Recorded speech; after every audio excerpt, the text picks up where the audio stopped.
दोस्तों नमस्कार। वित्त मंत्रालय की तरफ से मिनिमम पेंशन को लेकर के एक बहुत बड़ी खबर आई है। पेंशन जिसकी मांग लगातार चल रही है कि पुरानी पेंशन की बहाली की जाए, उसके ऊपर जबरदस्त आंदोलन चल रहा है। केंद्रीय कर्मचारी यूनियन अपने मोर्चे पर लगे हुए हैं और दूसरी तरफ अखबारों में जो खबरें चल रही थी कि सरकार मिनिमम पेंशन यानी 40 से 45% तक लास्ट पेड रोन का कर्मचारी को पेंशन के रूप में दे सकती है। ऐसी खबरें मीडिया रिपोर्ट्स में भी काफी आई, इंटरनेट पर भी चल रही हैं। तो उसके ऊपर वित्त मंत्रालय ने पूरी तरह से तस्वीर साफ की है और क्या कहा है चलिए आपको पढ़ के बताता हूं। एबीपी न्यूज का यह आर्टिकल है जिसमें लिखा है कि वित्त मंत्रालय ने केंद्रीय कर्मचारियों को न्यूनतम पेंशन देने की खबरों का खंडन किया है।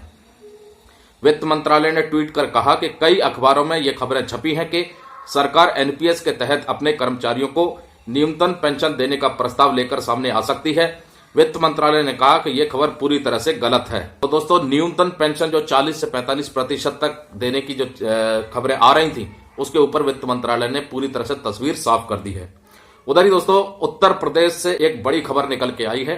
उत्तर प्रदेश के बलिया जिले के बसंतपुर स्थित जननायक चंद्रशेखर विश्वविद्यालय के 5वें दीक्षांत समारोह का आयोजन किया गया, जिसमें प्रदेश की राज्यपाल आनंदीबेन पटेल बतौर अध्यक्ष के रूप में मौजूद रहीं।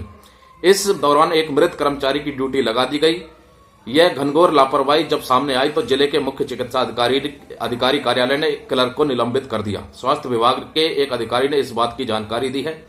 सीएमओ ने बताया कि आशु लिपिक ब्रजेश कुमार ने पिछले दिनों राज्यपाल आनंदीबेन पटेल के कार्यक्रम में गंभीर चूक की थी।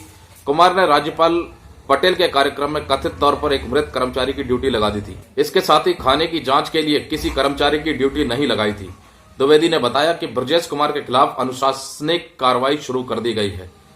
तो दोस्तों दो बड़ी खबर है। उत्तर प्रदेश में राज्यपाल जो के दौरे पर गई थी उसमें एक मृत कर्मचारी की ड्यूटी लगा दी, जिसके ऊपर क्लर्क को निलंबित कर दिया गया, सस्पेंड कर दिया गया।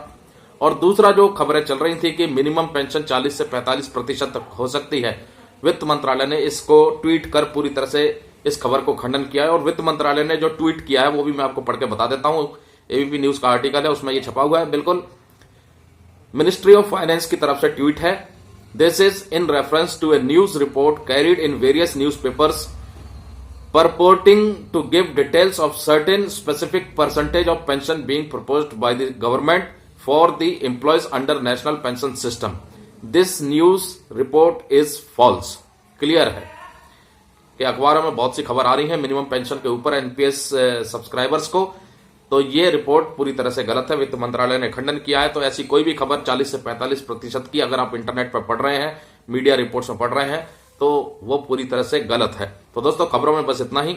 लेटेस्ट अपडेट के लिए इस चैनल को आप सब्सक्राइब करें और थोड़े पैसे हों तो ज्वाइन भी करें। नमस्कार दोस्तों, जय हिंद, जय भारत।